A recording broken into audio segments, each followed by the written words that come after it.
నమస్తే. శ్రీ గురుభ్యో నమః. శ్రీమాత్రే నమః. ఆదిత్యాయ చ సోమాయ మంగళాయ బుధాయ గురు శుక్ర శనిభ్యే రాహవే కేతవే నమః. ఇప్పుడు నేను చెప్పేటువంటి అంశం ఏంటంటే, మనకి కుజగ్రహం ఈ డిసెంబర్లో మారుతూ మళ్ళీ ఫిబ్రవరిలో అంటే దాదాపుగా 38-40 రోజుల మధ్యలో ఎప్పుడు కూడా ఒక రాశి నుండి ఒక రాశికి మారుతుంది కదా. అలాగా మరి వృశ్చిక రాశి నుండి ధనుసు రాశిలోకి వెళ్ళి ధనుసు రాశిలో ఈ కాలం అంతా ఉన్నప్పుడు మిగతా రాశుల వారికి ఏదైనా ఫలితం ఎలా ఉంటుంది అన్నది మనం చెప్పుకుందాం. దాంట్లో భాగంగా చూస్తే కనుక కుజుడు అంటే మీకు తెలుసు, భూమిపుత్రుడు కుజుడు. మంగళుడు, ఈయన వర్ణం చూస్తే ఎరుపు. ఇక్కడ కుజుడికి సంబంధించినంత వరకు మనకి ఏముంటుంది అంటే, ఒక కోపానికి ప్రతీక, ఒక సైన్యాధిపతి మనం చెప్పేటువంటిది రక్షణకి. కానీ ఆ రక్షణలో కూడా కొంచెం తొందరగా నిర్ణయం తీసుకునేటువంటి పరిస్థితి. అట్లాంటి అంటే కోపంగా అప్పటికప్పుడు అయిపోవాలి అనేటువంటి భావన, రక్షణ బాగా చేయడం, దీంతోపాటు తొందరపాటుతనం కూడా అక్కడక్కడ కనిపిస్తుంది. ఇలా కుజుడి యొక్క లక్షణాలు ఇలా ఉన్నప్పుడు ఆ కుజుడు ఒక రాశిలో ఉంటే మిగతా రాశుల మీద ఎలాంటి ప్రభావం ఎప్పుడు ఎలా ఉంటుందంటే, ఒక్కొక్క భావం మారుతూ ఉన్నప్పుడు మనకి భావ లక్షణాలు తెలుసు కనుక మనకు ఆ భావాన్ని బట్టి మనకు తెలుస్తూ ఉంటుంది. కాబట్టి కుజ గ్రహం ఉన్నటువంటి ఈ ధనుసు రాశిలోకి మారుతూ ఉన్నటువంటి సమయంలో ధనుసు రాశిలో ఉన్నంతకాలం మిగతా రాశుల మీద కుజుడి యొక్క ప్రభావం ఎలా ఉంటుంది అన్న విషయాన్ని చూద్దాం. తదుపరి తులారాశి వారికి మరి కుజుడి సంచారం వల్ల ఎలా ఉంది అంటే, ధనుసు రాశిలో కనుక కుజుడు ఉంటే తులారాశి వారికి 3వ స్థానంలో ఉన్నట్టు. 3వ స్థానము అంటే ఇది కమ్యూనికేషన్కి సంబంధించినటువంటి స్థానం. అంతేకాదు ఇది సోదర సంబంధమైనటువంటి భావన.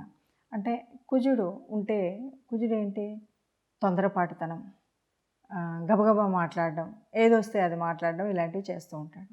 మరి ఇది కమ్యూనికేషన్కి సంబంధించినటువంటి స్థానం. అంటే మనం ఎవరితో అయినా మంచిగా మాట్లాడితే మనకు మంచి ఫలితం ఉంటుంది తప్ప, నీకు నోరుంది కదా అని ఇష్టం వచ్చినట్టు మాట్లాడితే శత్రువులు పెరుగుతారు తప్ప మిత్రులు తరిగిపోతారు.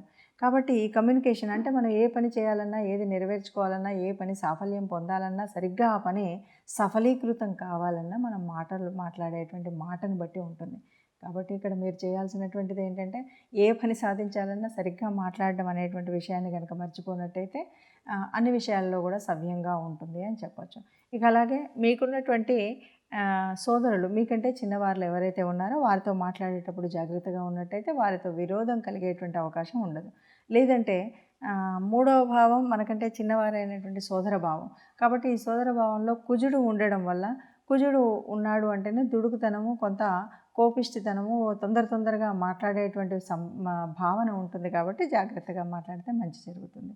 ఏది ఏమన్నా సరే కొంత సోదర భావానికి మన కమ్యూనికేషన్కి సంబంధించింది కాబట్టి మనం ఎంత జాగ్రత్తగా ఉండాలన్నా, ఏం చేయాలన్నా గ్రహస్థితి అలా ఉంది కాబట్టి తప్పనిసరిగా మనకు ఆ కోపం రావడమో, గబుక్కున మాట్లాడడమో జరుగుతుంది. కాబట్టి మనం గ్రహ ప్రసన్నం చేసుకోవడం అన్న విషయాన్ని మర్చిపోకుండా ప్రతి మంగళవారం కూడా తప్పనిసరిగా కుజ సంబంధమైనటువంటి స్తోత్రాన్ని చదువుకోవడం, దానితో పాటు వీలైతే సుబ్రహ్మణ్య స్వామి దగ్గరికి వెళ్ళడం అనేటువంటిది చేసినట్టయితే ఈ ఇబ్బంది లేకుండా ఉంటుంది.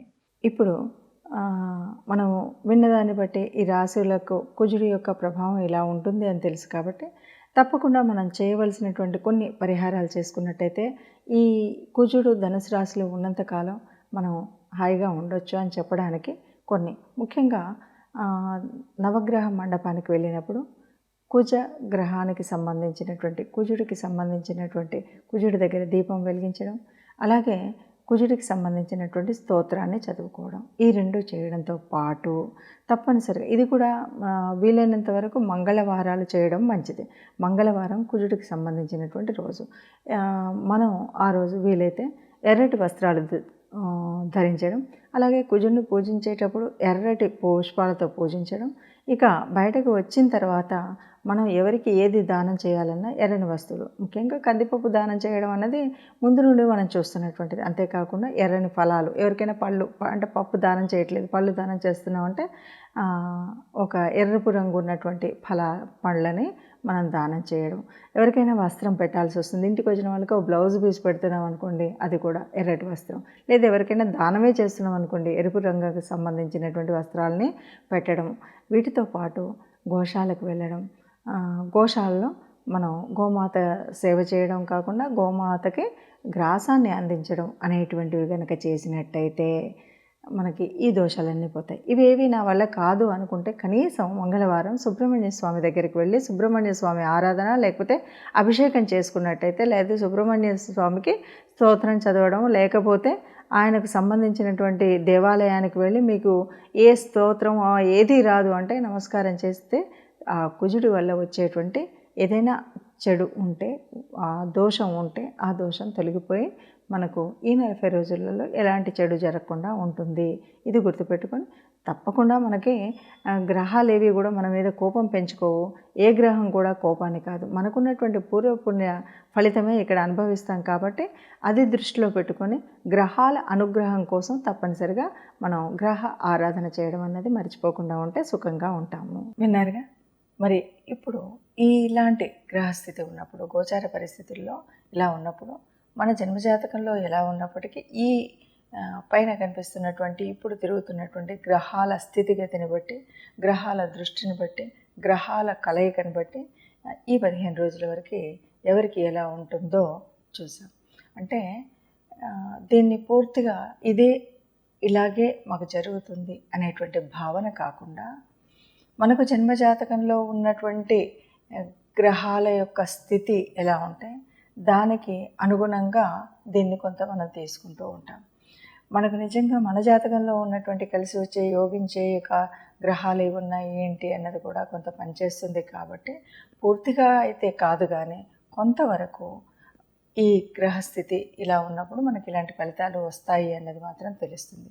ఏది ఏమన్నా గ్రహాలు ఇలా ఉన్నాయి కాబట్టి మనకు అంటే రాశిలో కానీ, ద్వితీయంలో కానీ, ఇంకెక్కడైనా సరే మనకు ఉన్నటువంటి భావాల్లో ఎక్కడెక్కడ ఉన్నప్పుడు ఏమేమి పరిహారాలు తీసుకుంటే బాగుంటుంది అని మనం తెలుసుకున్నప్పుడు కొద్దిగా ఆ పరిహారాల మూలంగా ఏదైనా మనకి కష్టం కొద్దిగా అంటే ప్రయాణ ఇబ్బందులు కానీ కొంచెంగా ఎక్కడైనా ఏదైనా అనిపించినా ఈ పరిహారాలతో మనకి ఆ చెడు ప్రభావం అనేది ఉండకుండా ఉంటుంది.